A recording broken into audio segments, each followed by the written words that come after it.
All right. Hello, everyone. Welcome to our monthly membership meeting for October 2024. I always like to start the meeting saying when our next one will be. And when I realized the next one, given that it's the first Tuesday of the month, is Tuesday, November 5th. And I have decided that month we are going to meet on Monday instead because that is election day. And although I know in many states people might be doing mail-in ballots ahead of time, in case you're somebody who likes to vote the day of, or in case you're just busy because there's a lot going on that day, I've decided that we're going to move our monthly meeting to Monday, November 4th. So it will still be at 1 p.m. But that way, election day, I'm kind of one of those people who believes it should be a holiday. And although we're not actually going to close on election day, we are going to not have this meeting. So we will meet on Monday, November 4th for our next meeting. Then our exercise of the month for October is single leg balance. So we're kind of on a balance streak a bit. Last month, we did our vestibular ocular reflex exercises, VOR ×1, which is gaze stabilization, where we worked on really keeping our gaze stable while moving our heads, because this is a very important reflex that we use all throughout the day with so many things we do. When you stand up from a chair, when you're walking around, your head is moving in space. But we don't want our vision to be blurry or the things that we're looking at to move. So our eyes are able to stay stable on a target or whatever we're looking at, even though our head is moving. So that is very important for balance. This month, we're progressing into single leg balance, and we're going to build up how long we're able to balance for throughout the month, starting with shorter bouts and then building up to longer bouts, using support if needed to be safe. For a lot of people, single leg balance is quite challenging. So you want to set yourself up kind of in the environment or with support so that you can be successful and also challenge yourself. And then throughout the month, you may be able to wean off that support, or you may be able to progress to just standing for longer periods of time. You may be able to even go onto different surfaces. So standing on something, a firm, hard surface is kind of the easiest to balance on in most cases. There can be a difference whether you're wearing shoes or not. So maybe sometimes you practice with shoes, sometimes without shoes. Being on an unstable surface or uneven surface, like having a pillow underneath you or towels that are folded up so that it's kind of a softer surface that can make balance more challenging. Practicing on an angle, ramps up or down. What if you're kind of walking up a ramp or walking down a ramp? Can you balance there? So there's lots of different ways, and that's what we're going to do all month long is practice standing on one leg, both sides. We'll probably also have the age norms available so we can share those in classes. For each decade in our life, there is a different average for how long we can and should be able to stand on our leg. That's something I can pull up that image and share it with all of you. So you could say, okay, I'm in my 50s or 60s or 70s. Here's my target for how long I can stand on each leg to be at least at average. And then, of course, our goal is to be able to balance longer than average for our age range. So I didn't think of that last night when I was making this, but I will pull that up and show you, and we'll bring that up in classes as well. We have like a nice printout that we can show. This is kind of for men and women and different ages. So that gives you a good target. There's also research that shows that if you're able to balance for longer than 10 seconds on each side, you're at decreased risk of falls. And basically, the longer you're able to balance, most likely, the less likely you are to have a fall. So that is what we'll be practicing throughout the month. Maddie recorded a video explaining that, so you can watch that video if you want to review, but I pretty much just said everything that she says in the video. Next. Research highlights. So this is something that we just started pretty recently. I think we're on like our third month. So this content is going out. We have a monthly newsletter. So we send it in that monthly newsletter at the beginning of the month. I also will share it in our daily emails, the links to watch these videos. And is there one other place? Oh yeah, it's in the video library as well. So you can go anytime in the video library. I do have to add a section for the research highlights, but soon there will be a section that you can go and watch them. So Alex has been recording videos and finding some of her favorite research studies that are really relevant to what we're doing with exercise and Parkinson's, and sharing a summary. So this month, she is sharing a summary of a highly challenging balance program and how it benefited people who have Parkinson's. So when it comes to balance, just like aerobic exercise, strength training, it's very important to be challenged at the right level. If something is too hard that it's not safe, that is not the right level. If it's too easy, then it's not providing a stimulus for change. So we need to really learn to understand and feel what's going on in our bodies so that we can challenge ourselves at the right level to really see improvement from exercise. And if you're not improving from exercise, one reason might be that you're not at quite the right level of challenge. So when it comes to balance, you again need that right level of challenge. Balance can be a little bit tricky though, because if the balance challenge is too great, that does potentially put you at risk of having a fall. So that's where we want to set ourselves up kind of with equipment or spacing. Maybe if we're challenging balance, we do it in front of the couch so that if we lost our balance, we would sit down on the couch. There's things like that you can do, but we really want to challenge ourselves at a high level.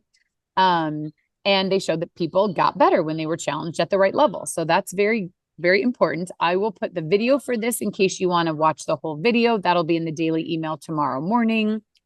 And what is important is what's called the rating of perceived stability. So this assess or measurement was put together to help people make sure they're working at the right level. I am working on making this into a document that you could download and print. I just have to put the citation on it because right now the citation is not there and it is not okay to distribute things where you're not saying where it came from. So I need to get the citation on this image from the research article where it came from. And then this is something that you could have posted when you're working on your balance. If you feel completely stable, standing undisturbed on solid ground, that is not enough of a stimulus for you to get better at balance. Then it goes all the way from steady to unsteady, mildly imbalanced, moderately unbalanced, unbalanced, very unbalanced, about to fall. And they have kind of some, sentences that help you understand what does that mean. So unsteady feels like work to keep balance, but I still do not need to step or reach. It's a little work, but I'm pretty comfortable. Mildly unbalanced feels like I might or could have to take a step or reach for support to maintain balance. So this is getting into that like 6, 7, 8 is where you want to be to have enough stimulus to actually get better at balance. Unbalanced feel that even the smallest or sudden movements will cause a fall. So if you're in an exercise class, really focusing on what you're doing, it's okay to feel unbalanced because you're choosing to do that. You're in control. If you were out in the world feeling very unbalanced, as a physical therapist, we'd want to say, okay, what's going on in this situation that you feel so unbalanced? Is it a place where you're having to walk across, I don't know, some sort of narrow bridge, or it's an unstable surface, or it's super windy, or like our parking lot is not in great shape. And so it's a pretty, uneven as you walk through. So if someone said, when I walk through an environment like this, I feel really unbalanced and it feels dangerous. We would say, okay, we should work on your balance. How do we need to work on it? Maybe using an assistive device like a cane or walker to give you a little bit of support in those specific situations would be a good idea, because we want you to be able to be out in the community and active and doing the things you like to do, but we also want to make sure you're safe. So this is something that you can use as you navigate the world to kind of assess your safety with things. And it's also something you can use when you're actually exercising. So kind of the 6, 7, 8 range is where we want to be when we're trying to work on balance. We do not want you to feel like you're actually about to fall. That case, we'd say, okay, use a little bit of support. Can you use 1 finger of support or 2 fingers of support on a, back of a couch or the back of a chair or a piece of furniture or the wall to give you just a little bit of stability. And then over time, the goal is to wean yourself off using that support. Performance measure, so how long people can stand on each leg. So that's a place where you can get scored depending on how long you're able to stand. And then they asked people when they were doing exercises, how challenging was it? So this I will have available as soon as possible if you want to download it and use it to help kind of make sure that when you're working on balance, you're working at the right level. In our exercise classes, we're working on all different things. Sometimes we're working on balance. Sometimes we're working on flexibility. Sometimes we're working on strength, mobility, aerobic challenge. So there are kind of different ways to measure, and we're not working on our balance all the time. So in many cases, we should be feeling quite stable while we're exercising. But classes like online HIIT and boxing, we're really trying to combine aerobics with strengthening, with agility and balance challenges, and having all of that woven into one class, as opposed to like power moves and cardio that really is kind of separating out those different things. So this article is referenced, or this measurement is referenced in the article that Alex talks about. And I think it's just good to keep building on kind of what we're talking about with regards to balance these few months. Member highlight. We have a member named Gary S. And these member highlights, we've gotten really great feedback from people. We're not going to watch the whole video where he talks about it because it is 13 minutes long. We're not going to watch the whole thing, but we've gotten great feedback from our members. I'll just show what he looks like. From our members. To you, Gary. About how nice it is to hear other people's stories and what they've gone through and their improvement. Last month, Gail was our member highlight, and she has had Parkinson's for 31 years. And a lot of people I know Gail because she's very active in online classes and the speech class. So I know a lot of people know her, and a lot of people knew she had Parkinson's for a while, but I don't think many people knew that it had actually been 31 years. And it was when she was in medical school that she first started having symptoms. And, she is just such an inspiration. And it's pretty cool to be able to meet and exercise with and know someone who's had Parkinson's so long. It's very inspiring. So if you didn't watch her video, I recommend you go back a month and watch hers as well. Gary is super inspiring. We met him just a few months ago. So he is a recent member. He's been diagnosed, I think, about 6 or 7 years. And when he first started coming into Rogue, he had a big setback.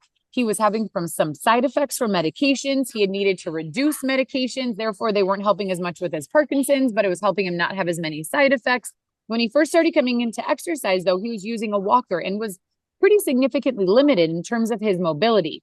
And in just 3 short months, he is not using the walker anymore. He's back to driving. He's back to doing all these things.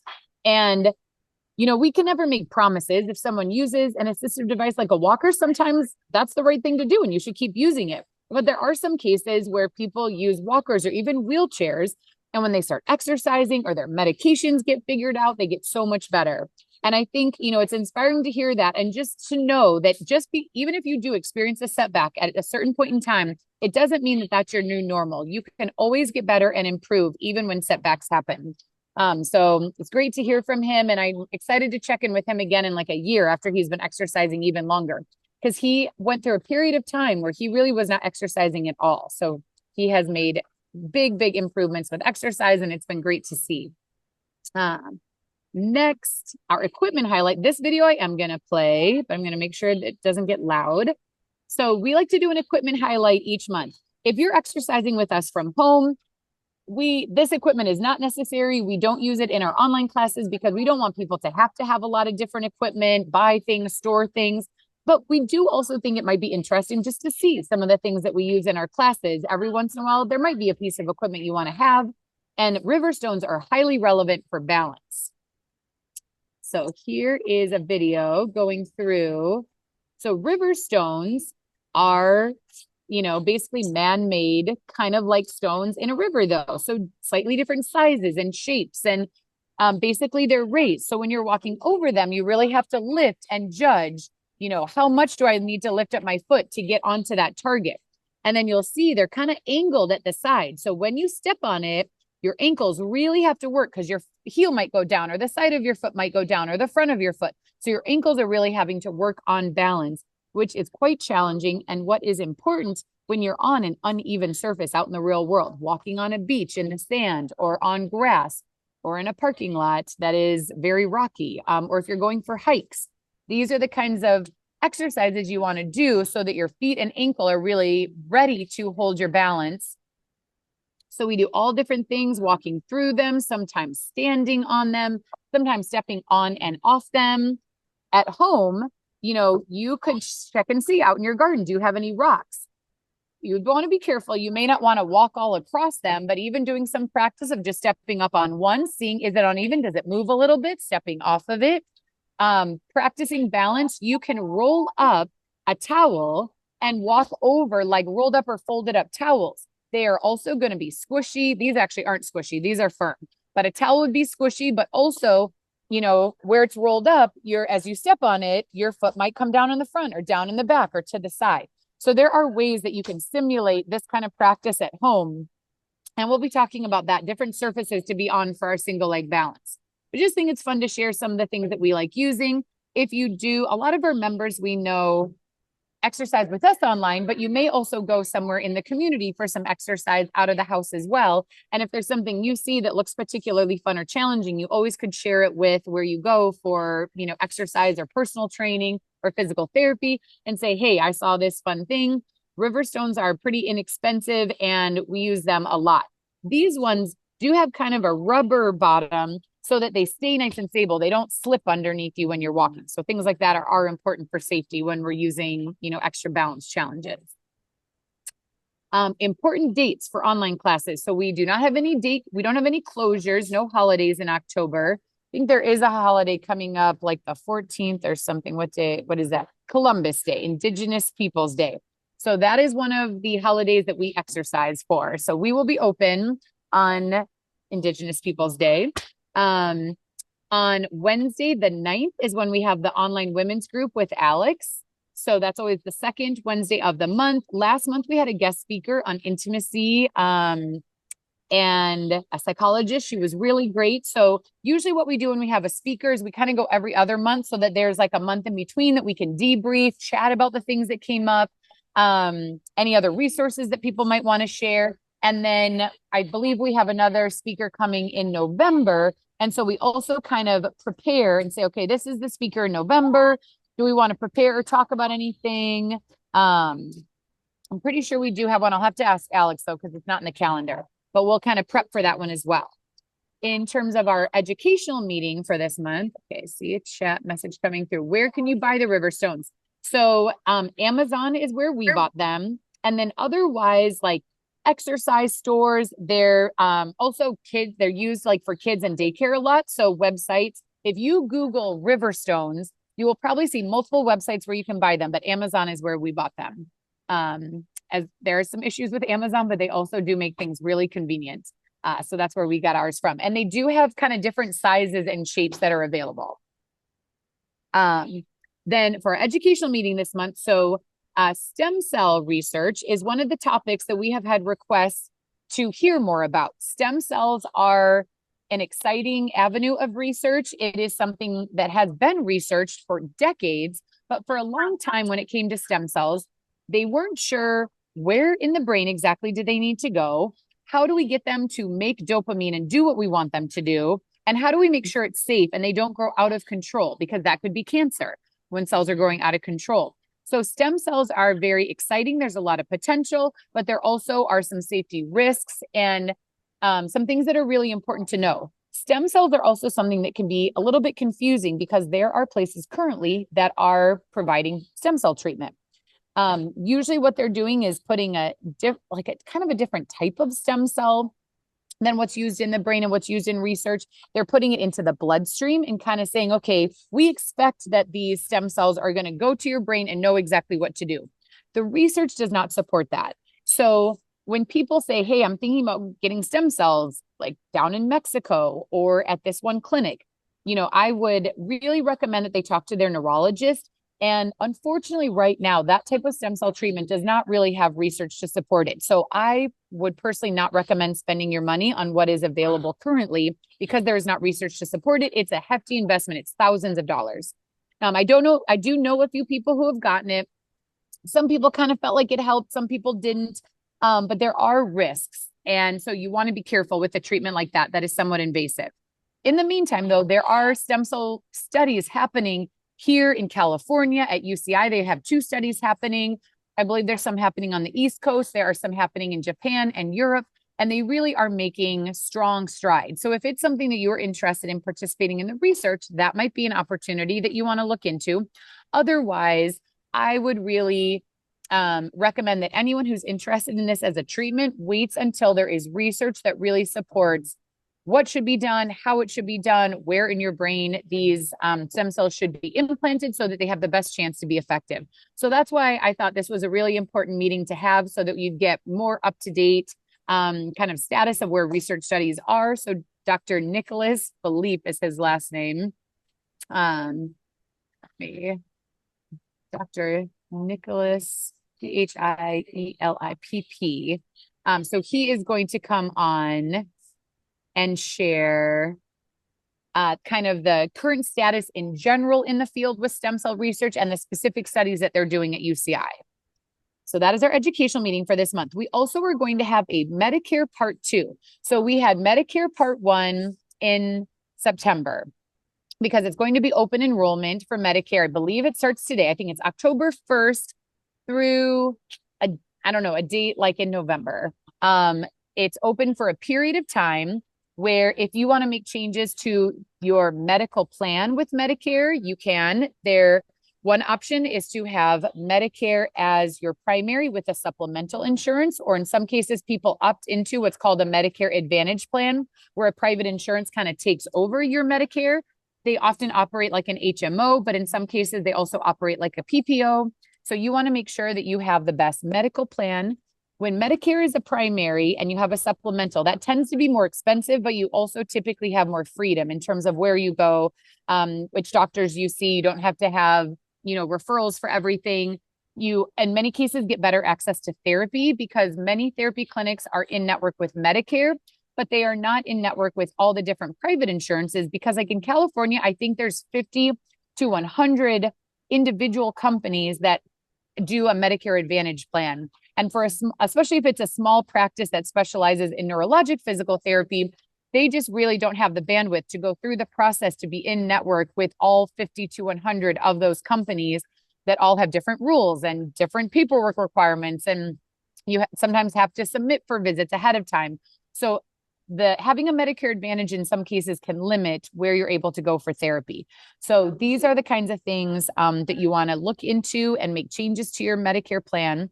Once you have a condition like Parkinson's, if you are in a Medicare Advantage plan, sometimes you're not able to get out to Medicare as a primary with a supplemental because those supplemental companies are asking for your health history and they can deny for a pre-existing condition, unfortunately. So if you want to be in a Medicare with a supplemental, you have to see how is that possible. And this year, one of the things I learned about in the meeting with Kelly Perkins, the insurance agent, is that if you have a Medicare Advantage plan and they change or take away any services that were part of that plan, that gives you the opportunity to switch out to Medicare as your primary with the supplemental without the health history. So there are all these crazy things with Medicare that I can't even keep up with. That it's important for you to advocate for yourself, make sure you have the best medical plan and work with an independent insurance agent so you can let them know what is important to you. And if your plan has been working for you, great, keep it as is. If it's not working for you, consider what other opportunities and options you have.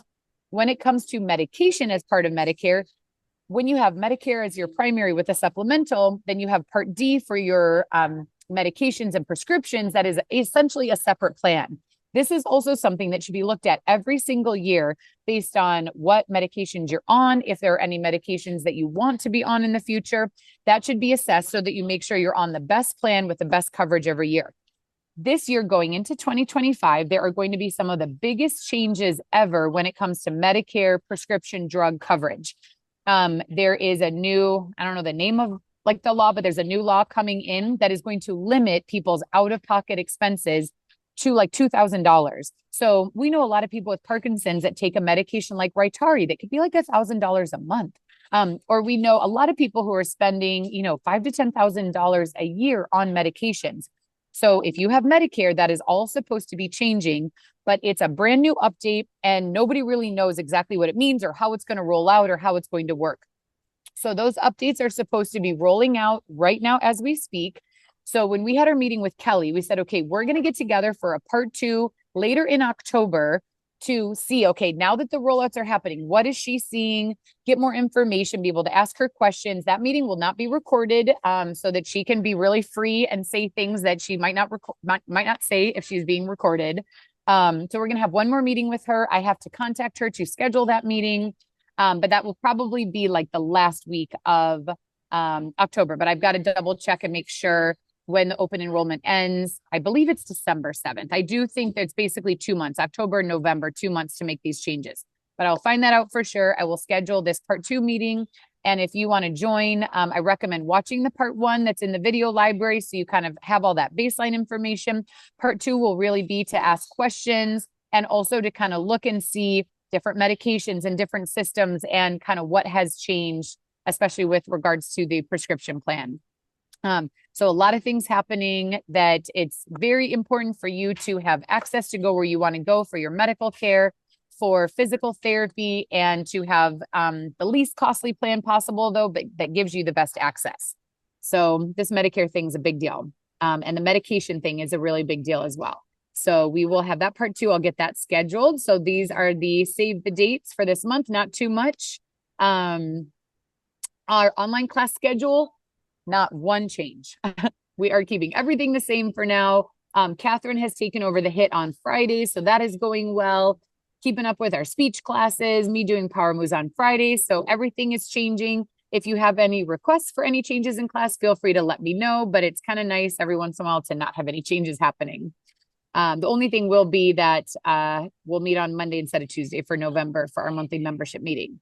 In person, we have our support groups here at Rogue on Tuesdays. The first week of the month is the one for people with Parkinson's. Second week of the month is for spouses and partners of people with Parkinson's. Then the third week of the month is for everyone. So people with Parkinson's, their spouses, people can attend on their own or in a couple or with a great friend or something like that. Everyone is welcome. It's great to have kind of these 3 different opportunities to talk.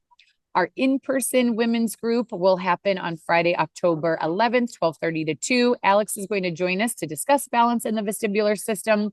And then we have the dates out for reactive balance training in Athletic Falls up here on our board and on our website. Won't go too in depth because we're mostly focusing on online things with this meeting.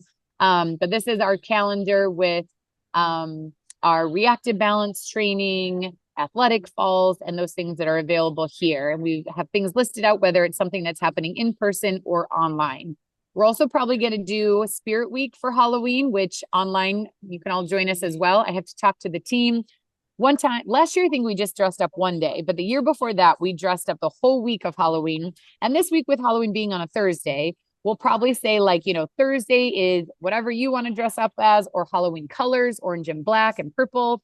And then we might do like a pajama day, a sports day. So I've got to talk with the team about what our dress up is going to be, but it would be super fun if you want to dress up with us from home for online exercise as well. It's fun to see people's costumes and it's just fun to, have something to do. And if you have kids or grandkids, they're probably getting in the Halloween spirit.